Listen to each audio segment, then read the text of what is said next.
The second race.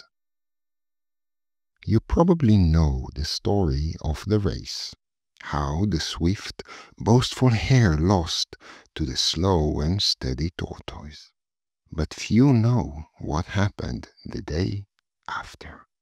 Harry the Hare woke with a soreness that had nothing to do with his muscles. It was the ache of wounded pride, sharp as thorns, with echoes of woodland laughter still ringing in his ears. He paced the forest trails in restless circles until, thump, he collided with the very creature who had humbled him. "Teddy!" The word escaped as both greeting and plea. "I've been searching everywhere for you. Yesterday, the race. I need to understand. What's your secret?" Teddy the Tortoise regarded him with kind eyes and slowly blinked. "Secret? There must be something, a breathing technique, a meditation practice, some hidden knowledge." Harry's words tumbled over each other like stones down a hill. Teddy chuckled. "No trick, no shortcut, just an old saying I once heard from a Zen snail. If you want something done fast, do it slowly." Harry's whiskers twitched in frustration. "That's completely backwards." "The best wisdom often is," Teddy replied. "Truth doesn't need to make sense to work." Harry's ears dropped slightly. Could you teach me?"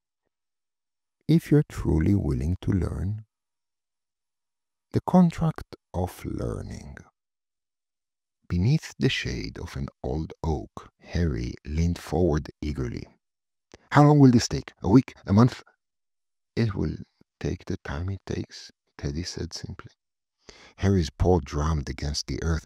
"But what if I practice every single day, dawn to dusk? Surely that would speed things up." Teddy tilted his head thoughtfully. "In this case, it would take twice as long." "What?" Harry sputtered. "Fine, I'll dedicate myself completely. No distractions, total focus, maximum effort." "Then it would take 3 times as long." Harry threw his paws up in exasperation. "Are you playing games with me?" "This is your first lesson," Teddy said gently. "You're racing towards the finish line of patience, which rather defeats the purpose, don't you think?" The contradiction hit Harry like a splash of cold stream water. "You cannot achieve patience through impatience," Teddy continued. "You can only practice it, and the only way to practice patience is patiently." Lesson 1. The Art of Witnessing. Teddy led Harry to a meadow where a single daisy sat closed in the morning light. "Your task is simple," he said. "Watch until it opens." "How long will that—" Harry began, then caught himself. "Right, patience." So he watched. Minutes crawled by like honey from a jar. Harry fidgeted, tapped his foot, tried shadow puppets, even choreographed an elaborate solo dance complete with pirouettes and lips. It was mid-spin that he noticed it. The daisy's petals had begun to unfurl, slow as a secret being whispered. "I almost missed it," he breathed, genuinely amazed. Teddy nodded knowingly. Haste tramples over miracles. Patience lets you witness them. Lesson 2. Embracing the mess. The next day, Teddy brought Harry to a muddy trail that wound through the marsh. "Walk through it," he instructed. "Slowly. Feel every step." Harry wrinkled his nose. "But it's disgusting." "Exactly. Life isn't always pleasant paths and sunny meadows." So Harry stepped in, one careful paw at a time.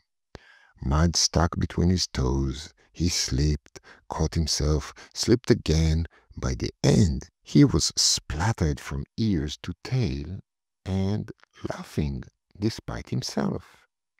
I didn't rush, he realized aloud, and somehow it wasn't terrible. It was almost fun. You learned to be present with discomfort, Teddy observed, to find joy even in the messy, difficult moments. Lesson 3. The Unrace.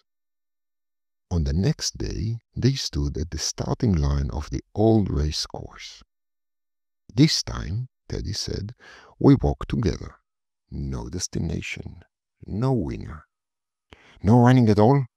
No running at all. They set off side by side. Harry discovered a world he'd never noticed in his previous mad dashes. Dewdrops like tiny prisms on spiderwebs, beetles performing their morning dances, ants moving in perfect synchronization like a living river. When they reached what had once been the finish line, Harry didn't even think to sprint ahead. He simply arrived. That evening, as stars began to pepper the darkening sky, Harry and Teddy sat in comfortable silence. There are still lessons ahead, Teddy said eventually, but I am very happy to see that you are learning slowly. Harry grinned, feeling lighter than he had in years. Thank you, he slowly acknowledged.